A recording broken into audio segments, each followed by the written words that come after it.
All right, we've all been in it. Hopefully not you, but we all as real estate agents have been in this multiple offer situation. And there's a lot more of it going on now than you think. A lot of talk right now about the market being kind of stagnant, not moving much. But if the house is priced right, we had 3 deals last week that were multiple offers, 7+ offers each. So it's happening. It's happening right now in May of 2025 in Southern California. But I also know a lot of listings that are sitting on the market that have had no offers because they're not priced right.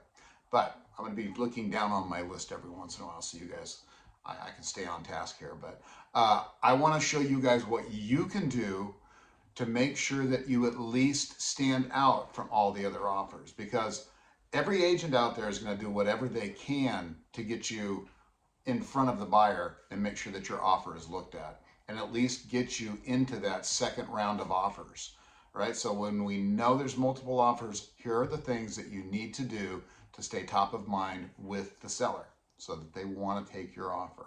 All right, guys, this is for home buyers right now. So that's for home buyers. So make sure and call the agent up front that's listing the property and find out where it's at. You can ask questions like, do you have offers? Do you mind sharing with me how many offers you've got? And you can even simply ask, have there been any offers over asking? And generally, the agent wants the price to go up. Now, you're going to have to decide whether you believe them or not, but generally, they're going to tell you the truth. It's like, yeah, we're asking 1.5 million. We have offers over asking. That's the information I want to know. I want to be able to bring that back to my client so that we can craft an offer that is appropriate. So there's a bunch of other things that we're going to do. And sometimes we're not always the highest offer, but we still get the deal because of the way we craft the offer. And a lot of you out there are agents that are watching this probably, and hopefully you learned something too. All right, number 2, ask them the price and the terms if you can get that information from them. I'm always bold enough to ask, so hey, would you be, and I wouldn't share this with anybody if I was doing something, but I would definitely share with them that the price is above asking. But every once in a while, you'll get an agent, especially if you can build some rapport with them, you'll get an agent that will share the numbers with you. It's like, yeah, we've got an offer of 1,700,000 right now, and their terms are really good. They're asking for 10 days contingency on each one of their contingencies. We'll go over contingencies in a minute if you don't know what those are.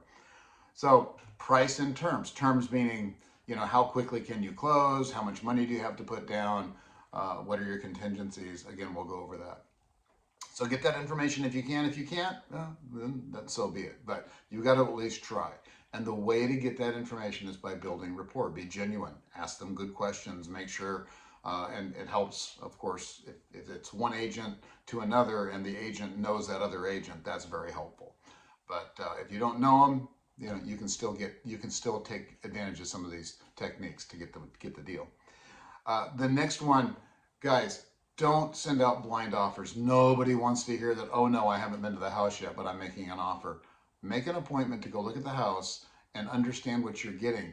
I do not take blind offers because typically it's from an investor that's just making offers all day long. And I'm not interested in that because they're making offers all day long. They don't care whether they get that one or not. So I'm also an investor, so I understand exactly how that game works. So if you have someone on your, like, let's say if you've got a listing, if you're listing your house and someone sends a blind offer, meaning they have not seen the house, they have not looked at the property yet, I would be skeptical about that because those tend to cancel out once they go out and look at it. The offer gets accepted, they go out and look at it, then they ask for a big price reduction. So don't bother with those. Submit your best number, guys. In the beginning, when you are hearing that there's starting to be multiple offers on the house, you understand that obviously it's going to go up. So if you like the house enough, put your top dollar in there. Or at least near top dollar. You have to have a little bit of room after the fact because if your offer is good enough, which we'll go over, you're going to have to come back and sweeten the deal a little bit on the second round. All right. All right. Contingencies. All right, guys, we'll go over that in a second. The next best, most important thing, and these are all very important, you have to do all of them. Make sure you're pre-qualified with a lender. And if you guys need a good lender in Orange County, I've got one. Just DM me and just say lender, and I'll send you his information. And that way you can get pre-approved. But if you go in and make an offer on a house, but you're not pre-approved. I had a situation probably 6 months ago where someone wanted me to make an offer for him on one of my listings. And he didn't want to get pre-qualified. He goes, I'm very qualified buyer. I know I'm qualified. And if they accept my offer, I'll go get pre-approved. And unfortunately, I'm not going to write that offer because no one's going to take it seriously. So it was somebody that came to me on one of my listings. They wanted me to represent them. And I said, no, I can't do it because you're not pre-qualified. I don't know if you can pre-qualify. You tell me you can, but that doesn't mean that you can. So you need to get pre-qualified. And by being pre-qualified, what that simply means is you go to a lender and you submit the house that you want to buy and all your financial stuff, tax returns, pay stubs, the whole 9 yards. And then you want a hard approval, which means they pull your credit. They make sure that you can afford that house. They go over what you owe versus what you make and that you're qualified and all that. And then they write a pre-approval letter for you that states that. Every once in a while, I'll get a letter that says, yeah, based on what they told me, they're qualified. That doesn't mean anything to anybody. It's based on a credit check, based on all the information that you've sent them. Underwriters have looked at it and they've pre-approved you at X amount of dollars. That's the pre-approval you want. If it's just a mortgage broker that says, based on what we've gotten, on what they said, they're approved, it means nothing. They've got to actually pull your credit and do all that stuff, do all the hard work. Number 6, down payment, right? They're going to ask you what your down payment source is, and you have to show that. So if the money's in the bank, great. If it's in your stock account, that's fine too. There's a lot of different places it can be. It can be in an investment account. It can be even, you're borrowing the money from somebody. Just make sure it's in your account so that you can prove that you've got it. And then show that proof. So you're going to have copies of your bank statements and your investment statements and wherever you're going to get the money from. You've got to prove that you've got it, and it's got to have your name on it. So can't have grandpa's name on it. It's got to have your name on it. That's called proof of funds. All right, next one is family home. All right, so a lot of times I deal with people. A lot of my listings are family homes. I deal with a lot of older folks that are moving into care or passed away. And oftentimes, not every time, oftentimes if they're going into care, they want another family to come in because now they're moving on. They've raised their family there. They're moving on because they want to, go somewhere else or be somewhere else because they have to. And they want to sell to a family. So be aware of that. And it works with these older folks a lot of times, and families. Send a picture of you and your family, write a nice letter stating why you like the house so much. We may or may not use that when we submit an offer, but if it seems like it's going to work, we will. Contingencies, right? You've got a loan, appraisal, and inspection and insurance contingency. Guys, you've got to make sure that you tighten those up. You can get all those down to 7 to 10 days. So your loan contingency means that you're approved for the loan. Right? So you're pre-approved, then they got to go in and really, really approve you. And that takes 7 to 10 days right there. If you go with a good lender, again, let me know if you need somebody and I can refer you. Appraisal, the house has to appraise. So if you're buying a $600,000 house, it's got to appraise at $600,000 so that the loan will go through. All right, so that needs to also be done. Inspection contingency, this is when you go in and look at the house, you have an inspector come in, he does a report, and you decide, oh my God, either this is a great house or it needs so many repairs, it's not worth the price we're paying.